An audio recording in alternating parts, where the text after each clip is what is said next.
जय श्री चित्रगुप्त। मेरे प्यारे भक्तों, बहुत से लोगों के संदेश आते हैं, बात करते हैं कि गुरुजी हमारी आलोचना बहुत करते हैं। कभी भी किसी भी व्यक्ति को आलोचना के साथ परेशान नहीं होना चाहिए। यदि जीवन में सिर्फ प्रशंसक होंगे, आलोचक नहीं होंगे, तो आप कभी भी अपने जीवन में सफल नहीं हो सकते। आलोचना करने वाला व्यक्ति आपका सबसे अच्छा मित्र है, क्योंकि आप जिस आलोचना से घबरा रहे हैं और आप कहते हैं मैंने ऐसा नहीं किया, वो झूठ बोल रहा था, कोई सफाई देने की आवश्यकता नहीं है।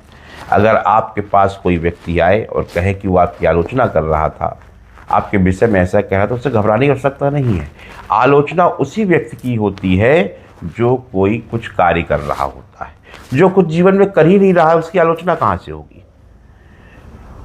और जो आलोचना करने वाला है वो स्वयं का अपना जीवन नष्ट कर रहा है, क्योंकि उसके मन में उसकी जो धारणा बैठी है आलोचना करने की, वो इस कारण से बैठी है कि वह जीवन में कुछ नहीं कर पा रहा है।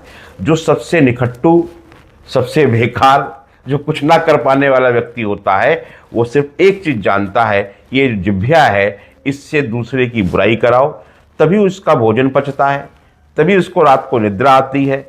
निद्रा और भूख उसकी तभी मिट पाती है जब वो किसी एक आदमी की बुराई कराता है।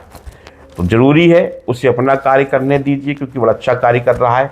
सारे प्रशंसक ही आएंगे और आपकी बढ़ाई करते रहेंगे तो आपको अपनी कमियों की ओर ध्यान नहीं जाएगा।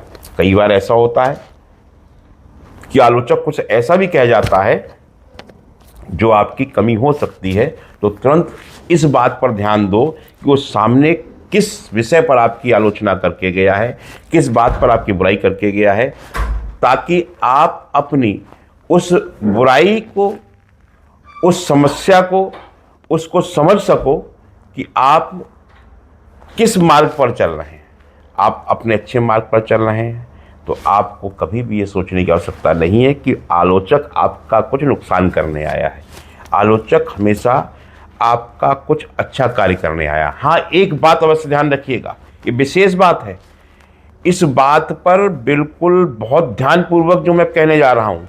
अगर कोई आपका मित्र आकर ये कहे कि वहाँ पर कई लोग विराजमान थे, कई मित्र विराजमान थे और वहाँ पर आपकी फला व्यक्ति आलोचना कर रहा था, तो मैंने उसके मन की बात को निकालने के लिए मैंने भी दो बुराई कर दी, वो व्यक्ति गलत है।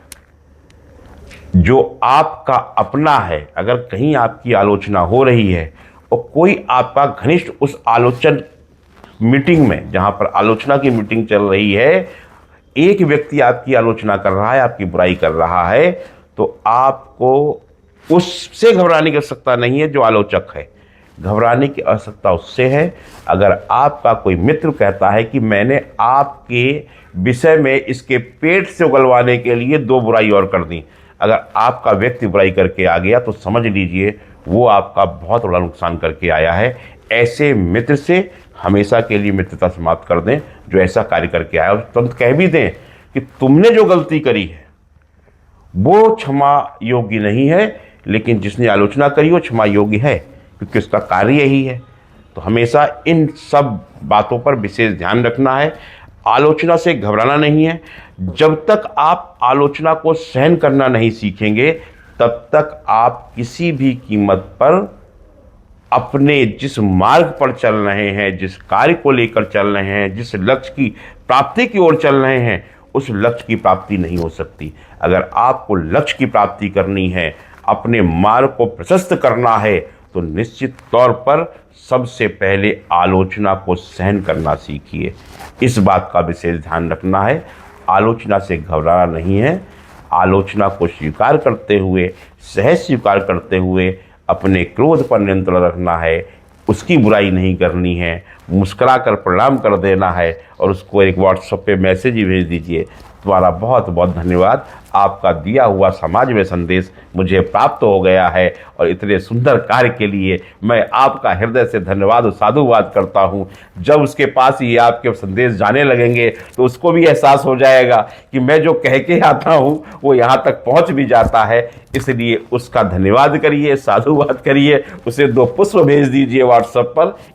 आप स्वयं भी प्रसन्न होंगे और धीरे धीरे करके एक दिन वो आपके चरणों में आ गिरेगा कि मुझे क्षमा करो मेरे भाई, अब तो मेरे पास कुछ नहीं बचा है तुम्हारे कहने के लिए। और जिस दिन वो आपके पास चरणों में आ जाए तो समझ लीजिए कि आप अपने लक्ष्य की प्राप्ति कर चुके हैं। जय सिया राम, जय जय सिया राम।